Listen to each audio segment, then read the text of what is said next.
இனிமே கண்ணை மூடிட்டு கடலை எண்ணெய் வாங்கலாம். ஏன்னா மந்த்ரா கடலை எண்ணெய் இதயத்தின் தயாரிப்பு. வறுக்க பொரிக்க ஏன் எல்லா சமையலுக்கும் மந்த்ரா தான். மந்த்ரா கடலை எண்ணெய், அபார ருசி, ஆரோக்கியமான உடல் நலம். ஆலங்குளம் அருகில் உள்ள மருதம்புத்தூர் கிராமத்தை சேர்ந்த ஏழை பனை விவசாயி, பனை ஏறும் தொழிலாளியை துப்பாக்கியால் சுட்டது போலீசார். ரவுடி போலீஸ் சுட்டு அதன் அவர் இப்போது படுகாயமுட்டு உயிருக்கு போராடுகிற நிலையில மருத்துவமனையில இருக்கிறார். நான் இந்த வார்த்தையை நானே அரசு வழக்கறிஞராக இருந்தேன். இது மாதிரி ஒரு அநியாயத்தை நான் பார்த்ததே இல்லை. பணியேறி பழச்சி பதனியர் இருக்கிறார். அவர் தவறு செய்திருந்தா சட்ட ரீதியாக நடவடிக்கை எடுக்கிறதுல எந்த தவறு இல்லை. ஆனா நிராயுத பணியா இருந்தவரை துப்பாக்கியால சுட்டு பிடிச்சிருக்காங்க. விளாத்திக்குளத்துல கற்பழித்தவரை சுட்டு பிடிக்கல. அண்ணா யூனிவர்சிட்டியில இன்னும் இந்த சாரை பிடிக்கல, பிடிச்ச வரைக்கும் சுட்டு பிடிக்கல. மடப்புறம் அஜித் குமார் அவரை கொலை செய்தவர்களை துப்பாக்கி, அதையும் அவங்களையும் துப்பாக்கி பதம் பார்க்கல. தமிழ்நாட்டில் எத்தனையோ கற்பழிப்புகள், எத்தனையோ கொள்ளைகள், யாரையுமே சுடல. ஆனா ஒரு அப்பாவி பனை தொழிலாளிய துப்பாக்கியால சுட்டு இன்னைக்கு அவர் அந்த தொழில் செய்ய முடியாதபடி உயிருக்கு போராடுகிறார். தனிப்பட்ட முறையில இந்த சப் இன்ஸ்பெக்டர் நான் குறை சொல்லல, ஏன்னா அரசாங்கம் அப்படி இருக்கு. ஆனா நான் தனிப்பட்ட முறையில சப் இன்ஸ்பெக்டர் மேல குறை சொல்லல. இந்த அரசாங்கம் தவறான அரசாங்கம்.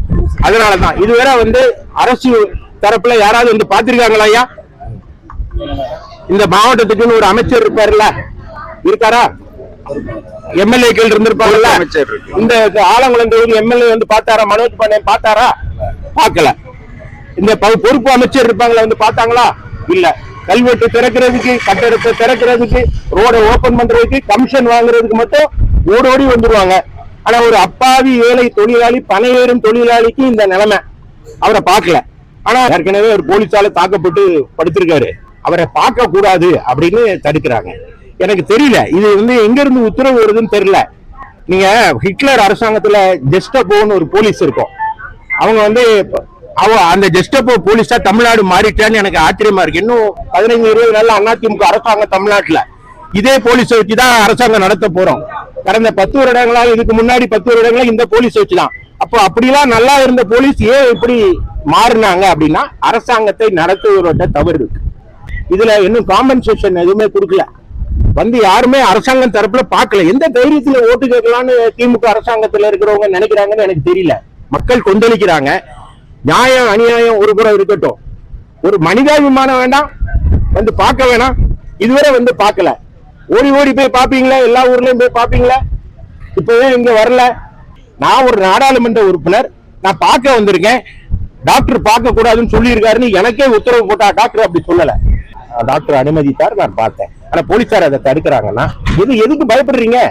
அப்போ இந்த அரசாங்கம் வலித்தவனுக்கு தான் இந்த அரசாங்கமா? திராவிட முன்னேற்ற கழகம் பணக்காரங்களுக்கும் வலித்தவங்களுக்கும் ஏழைகளுக்கு இல்லையா? இருக்கும். சட்ட ரீதியாக அவருக்கு நிவாரணம் பெற்று தருவோம், அவருக்கு உரிய இழப்பீடுகளை பெற்று தருவோம் உறுதியளிச்சிருக்காங்க. சம்பவம் நடந்துருச்சு.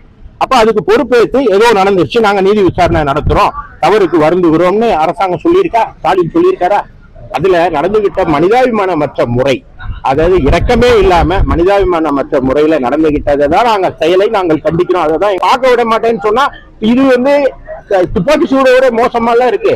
அப்போ நான் சொன்ன மாதிரி ஹிட்லருடைய ஆட்சி காலம் அப்படிங்கிற மாதிரி கெஸ்டபோ மாதிரி இந்த போலீசார் நடந்து கொள்வதற்கு இவங்களுக்கு துணையா நிற்பது யார்? இதுதான் எங்க கேள்வி. பார்க்க விடக்கூடாதுன்னு இன்ஸ்பெக்டர் சூப்பரண்டா போலீஸ் எப்படி உத்தரவு போட முடியும்? இது யாருடைய கட்டுப்பாட்டுல இருக்கு? மருத்துவமனை. இப்போ இங்க இருக்க போலீஸால அவர் உயிருக்கு ஆபத்து நேராதுன்னு என்ன நிச்சயம்? எனக்கு இப்ப சந்தேகம் வருது. அவர் உயிருக்கு உத்தரவாதம்னா நாங்க நாளைக்கு நீதிமன்றத்தை அணுகலாமா? அவர் உயிருக்கு பாதுகாப்பு வழங்கணும்னு அணுகலாமாங்கிற நிலைமையை உருவாக்கி இருக்காங்க. நீங்க பாத்தீங்க என்ன நடந்துன்னு பாத்தீங்க இல்லையா?